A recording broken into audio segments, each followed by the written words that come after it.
ഗതയെക്കുറിച്ച് അവന് ഒരു മിഥ്യാധാരണയുമില്ല. എന്നാൽ തൽക്കാലം അവൻ സ്വതന്ത്രനാണ്. അങ്ങയ്ക്ക് ധാരാളം അനുയായികളുണ്ടെന്ന് അറിയുന്നതിനാൽ അവന് സന്തോഷമാണ്. അവരിൽ അനേകർ മുമ്പ് അവന്റെ ശിഷ്യന്മാരായിരുന്നവരാണ്. ഗുരുവേ, ഞങ്ങൾക്ക് നിന്റെ കൂടെ വന്നാൽ കൊള്ളാമെന്നാഗ്രഹമുണ്ട്. എന്നാൽ അവൻ പീഡിപ്പിക്കപ്പെടുന്ന ഈ അവസരത്തിൽ അവനെ വിട്ടുപോരാൻ ഞങ്ങൾ ആഗ്രഹിക്കുന്നില്ല. അങ്ങ് ഇത് മനസ്സിലാക്കണമേ. സൈമൺ പറയുന്നു, നേരെ മറിച്ച് അതിനായി നിങ്ങളെ ഞാൻ അനുഗ്രഹിക്കുന്നു. സ്നാപകൻ സ്നേഹവും ബഹുമാനവും അർഹിക്കുന്നു.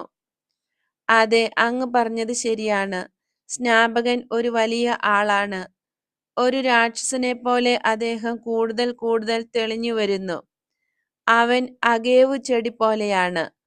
ആ ചെടി നശിക്കുന്നതിന് മുമ്പ് മനോഹരമായ ഒരു തിരിക്കാലി പോലെ